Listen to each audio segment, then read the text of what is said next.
அரசியலில் நிரந்தர எதிரியும் இல்லை, நிரந்தர நண்பனும் இல்லை. ஒவ்வொரு முறை தேர்தல் வரும் பொழுதும் மக்களை மேலும் மேலும் முட்டாளாக்க வேண்டும் என்று நினைக்கும் அரசியல் வியாபாரிகள் சொல்லும் வசனம் இது.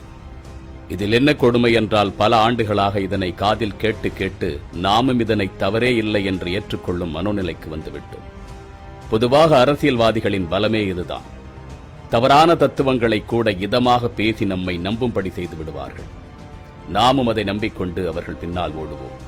அந்த கீழ்த்தரமான அரசியல் யுக்திகளில் ஒன்றுதான் அரசியலில் நிரந்தர எதிரியும் இல்லை, நண்பனும் இல்லை என்று கூறுவது. கொள்கைக்காக கூடுகின்றோம், கோட்பாட்டிற்காக உயிரையும் விடுவோம் என்று தொண்டை கிழிய கத்துபவர்கள் எல்லாம் திடீரென்று தங்கள் கொள்கைக்கு நேர் எதிரான கட்சிகளோடு தேர்தல் கூட்டணி வைப்பார்கள். அப்பொழுது நாம் அதிர்ச்சியடையக்கூடாது, கேள்வி கேட்கக்கூடாது, கோபமடையக்கூடாது. அரசியல் இதெல்லாம் சாதாரணமப்பா என்று மீம்ஸ் போட்டு சிரித்தபடி கடந்து சென்று விட வேண்டும். வேறு வகையாக சொல்வதானால் சூடு சுரணை இல்லாமல் கடந்து செல்ல வேண்டும். அரசியலில் நுழைந்துவிட்டால் மணங்கொள்ளை மாஃபியாக்கள் வாழும் வள்ளல்கள் என்று பெயரெடுத்து விடுவார்கள். மாணவர்களை கல்வி கட்டணம் என்ற பெயரில் உறிஞ்சி குடிக்கும் கயவர்கள் எல்லாம் கல்வி தந்தையாகி விடுவார்கள். காசுக்காக கூலிப்படை வேலை செய்பவர்கள் மாவீரன் என்ற பெயரோடு உலா வருவார்கள். எங்கள் குலசிங்கமே என்று துதிபாடி பதாகைகள் வைக்கப்படும். இன்னும் உலகில் உள்ள அனைத்து அயோக்கியத்தனங்களையும் செய்பவர்களுக்கு, கயமைகளை செய்பவர்களுக்கு அரசியலுக்குள் நுழைந்துவிட்டால் ஆகச்சிறந்த அடைமொழி கிடைத்துவிடும். நாமும் கண்களை உயர்த்தி புருவத்தை தூக்கி அதை கண்டு வியந்து போவோம். என்னங்க இப்படி செலவு செய்யறாரு, வேற மாதிரிங்க, மிரட்டிட்டாருங்க என்று அவர்களை வியந்து பார்த்து அவர்களுக்கே ஓட்டு போடுவதற்கு நாமும் தயாராகி விடுகின்றோம். ஆனால் அவர்களின் கயமைகள் நம் கண்களுக்கு ஒருபோதும் தெரிவது கிடையாது. ஏனென்றால் நமக்கென்று சுயபுத்தியும் கிடையாது, சூடு சுரணையும் கிடையாது. என் சாதிக்காக கட்சி தொடங்கினேன், என் சமூகத்தின் நன்மைக்காக கட்சி தொடங்கினேன் என்று கூறிக்கொண்டு அப்பாவி மக்களை எல்லாம் தங்கள் அரசியல் சதுரங்க வேட்டைக்கு காவு கொடுத்தவர்கள் எல்லாம் இன்று அரசியல் தலைவர்கள். 25-30 ஆண்டுகளுக்கு முன்பு உங்கள் சாதிய தலைவர்களின் சொத்து மதிப்பு என்னவாக இருந்தது? இன்று அவர்களுடைய சொத்து மதிப்பு என்ன? 25-30 ஆண்டுகளுக்கு முன்பு உங்கள் சமூகத்தின் நிலை என்ன? இன்று உங்கள் சமூகம் என்னவாக உயர்ந்திருக்கின்றது? பொதுவாக இந்த தலைவர்களுக்கெல்லாம் மிகப்பெரிய கல்வி நிலையங்களும் கல்லூரிகளும் இருக்கின்றன. ஆனால் இவர்கள் மூலமாக எத்தனை பட்டதாரிகள் உருவாக்கப்பட்டிருக்கின்றார்கள்? சொந்த சமூகத்தில் எத்தனை அரசு ஊழியர்கள் உருவாக்கப்பட்டிருக்கின்றார்கள்? மருத்துவர்கள், பொறியாளர்கள், அந்தந்த சமூகத்தில் எத்தனை பேரை இவர்கள் உருவாக்கி இருக்கின்றார்கள்? இவற்றையெல்லாம் நாம் ஒருபோதும் யோசிக்க மாட்டோம். ஆனால் எங்களின் குலசாமியை என்று ஊரை மறைத்து பதாகைகள் வைப்போம். ஏனென்றால் நமக்கு தான் சுயபுத்தியும் சூடு சுரணைகளும் கிடையாது. மதுவிலக்கு மற்றும் ஆயத்தீர்வை துறை என்று ஒரு துறை இருக்கின்றது. அதற்கு அமைச்சர் இருக்கின்றார். இந்த பெயரை கேட்டதும் இந்த துறைதான் மதுவிலக்கை, போதைக்கு எதிரான செயல்பாடுகளை கட்டமைக்கக்கூடிய துறை என்று தோன்றலாம். ஆனால் மதுவிலக்கு மற்றும் ஆயத்தீர்வை துறைதான் டாஸ்மார்க் எப்படி செயல்பட வேண்டும் என்று வரையறுக்கின்றது.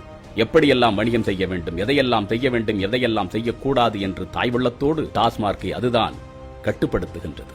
ஆனால் நமக்கு இதை பற்றியெல்லாம் கவலை கிடையாது. யார் எதை கொள்ளையடித்தால் நமக்கென்ன? நமக்கும் அதற்கும் என்ன தொடர்பு இருக்கின்றது? நம்முடைய வேலையெல்லாம் வாரம் முழுவதும் யாருக்காக உழைக்கின்றோம், எதற்காக உழைக்கின்றோம் என்று தெரியாமலே டார்கெட்டை நோக்கி ஓடிக்கொண்டே இருக்க வேண்டும். சனி ஞாயிறு விடுமுறை கிடைக்கும் பொழுது முடிந்தால் அவுட்டிங், முடியாவிட்டால் ரவுண்டிங், சண்டேல பிரியாணி, சாயங்காலம் சினிமா, அவ்வப்போது சமூக வலைதளங்களில் அரட்டை. இவை தவிர நமக்கு வேறு எதுவும் தெரியாது. ஏனென்றால் நமக்கு இதற்கும் எந்த தொடர்பும் கிடையாது. மூளை மழுங்கி சிந்தனைகள் சிதறடிக்கப்பட்டுக் கொண்டிருக்கின்ற அன்பு தமிழ் சமூகமே, இங்கு கூட்டணி வைத்துக் கொண்டு கொள்ளையடித்துக் கொண்டிருப்பவர்களும், கொள்ளையடிக்க முடியவில்லையே என்று தவித்து தடுமாறிக் கொண்டிருப்பவர்களும் நம்முடைய காசை தான் கொள்ளையடிக்க துடித்துக் கொண்டிருக்கின்றார்கள் என்பதை புரிந்து கொள்ளுங்கள். ஒரு தீப்பெட்டி வாங்கினால் கூட அதற்காக நாம் வரி செலுத்துகின்றோம். பேருந்தில் எடுக்கும் 10 ரூபாய் கட்டணம், மளிகை பொருட்கள், உணவுப் பொருட்கள், துணிகள், காலணிகள், ரீசார்ஜ், எரிபொருள், உணவகம், திரையரங்கம் என்று நாம் செலவு செய்யக்கூடிய ஒவ்வொரு செயல்பாடுகளிலும் நேரடியாக மறைமுகமாக நாம் வரி செலுத்துகின்றோம். அந்த வரியில்தான் ஒரு நாடே செயல்பட்டுக் கொண்டிருக்கின்றது. உங்கள் தெருவுக்கு சாலை போட வேண்டும் என்று திட்டமிட்டால் அதற்காக ஒதுக்கப்படுகின்ற தொகை என்பது உங்களுடைய வரியிலிருந்துதான் ஒதுக்கப்படுகின்றது. உங்கள் சாலையில் எது போன்ற மின் விளக்குகளை எரியவிட வேண்டும் என்பதும் உங்களுடைய வரி பணத்தை கொண்டுதான் திட்டமிடப்படுகின்றது. இங்கு நடைமுறைப்படுத்தக்கூடிய அத்தனை கட்டமைப்புகளும், மக்களுக்காக செயல்படுத்தப்படும் அனைத்து நலத்திட்டங்களும், மக்களுக்காக செலவிடப்படும் ஒவ்வொரு தொகையும் நம்முடைய வரிப்பணத்திலிருந்து தான் செலவிடப்படுகின்றது. அது உங்களுடைய தொகை, என்னுடைய தொகை. நாம் ஒவ்வொருவரும் 1 ரூபாய், 10 ரூபாய், 100 ரூபாய், ஏன் லட்ச ரூபாய் என்று படிப்படியாக நாம் குவித்துக் கொடுத்த பணம் அது.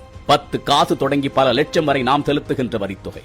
அதை ஒருவன் நம் கண்முன்னே கொள்ளையடிக்கும் பொழுது, அதை ஒருவன் நம் கண்முன்னே சுரண்டி எடுத்துக் கொள்ளும் பொழுது, ஏன் அது பற்றிய கோபம் உங்களுக்கு கொஞ்சம் கூட வருவது இல்லை? நம்முடைய வங்கிக் கணக்கில் இருந்து காரணம் தெரியாமல் 100 ரூபாயை பிடித்துவிட்டால் எவ்வளவு கோபம் வருகின்றது நமக்கு. ஆனால் உங்களுக்கு சொந்தமான 100 கோடி ரூபாய் காசை ஒருவன் கொள்ளையடிக்கும் பொழுது ஏன் உங்களுக்கு கோபம் வருவது இல்லை? காய்கறி கடையில் காய்கறி வாங்கும் பொழுது 5 ரூபாயை கூடுதலாக கணக்கு போட்டு விட்டால் கொடுத்துவிட்டு வந்து விடுவீர்களா? அல்லது வாங்கி வந்த காய்கறிகளில் ஏதாவது சொத்தையாக இருக்கின்றது, சரியில்லாமல் இருந்து விட்டது என்றால் அப்படியே விட்டு விடுவீர்களா? 10 ரூபாய், 20 ரூபாய், 100 ரூபாய் என்பதற்கெல்லாம் கணக்கு பார்க்கின்ற நாம் கோடி கோடியாக நம்முடைய பணம் கொள்ளையடிக்கப்படும் பொழுது மட்டும் ஏன் வேடிக்கை பார்த்துக் கொண்டிருக்கின்றோம்?